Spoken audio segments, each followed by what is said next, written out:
As children, our sense of wonder and imagination are at its peak. We often daydream of magical worlds or imaginary friends, but what if instead of a dream, we were thrown into a sick and twisted reality? Imagine this, combined with this, and you get the game Little Nightmares.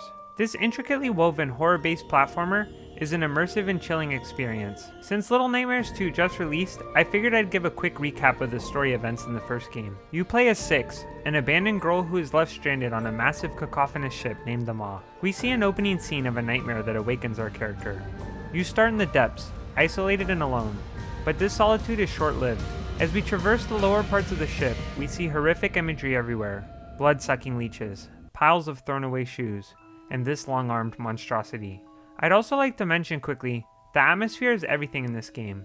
The attention to detail, intricate sound design, and fluid animations add to the layers of immersion. Even the entire map tips side to side, emulating the feeling of a boat swaying in the water. Traversing through this landscape, we begin to learn how things work on the Maw. Cages and restraints are everywhere in the depths. There are also these watching eyes on the door that can turn children into stone if they are seen. There are also implications that the children are under constant surveillance.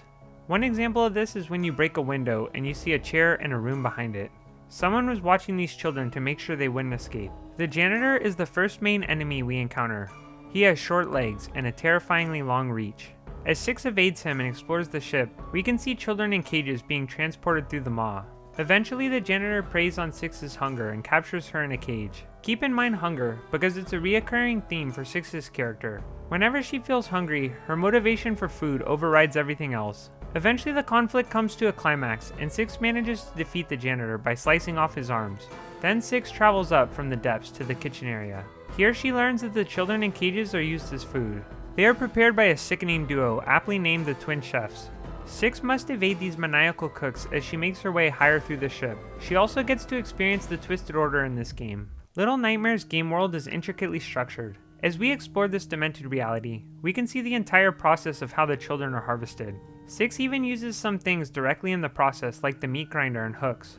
Unfortunately, her hunger takes over again and she eats a dead rat in a trap. It's interesting to see Six's progression thus far in terms of hunger. At first she ate bread, then human meat, and now a live animal. Later, she even eats a gnome.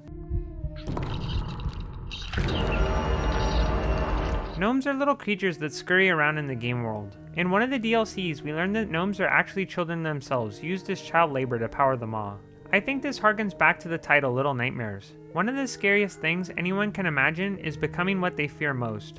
While trying to escape this horrific nightmare, Six becomes a monster in the process.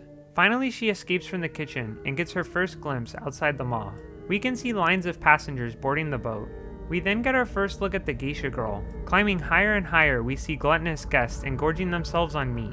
Be careful though, because they are fast despite their size. Once we reach the top of the ship, then we make our way through the ladies' quarter. We can see photos on the walls of some of the other characters in the game, implying that the main enemies are all a family. Also, all the mirrors are broken except for one, which is used to fight the geisha. The worst monster in the game is, ironically enough, afraid of herself.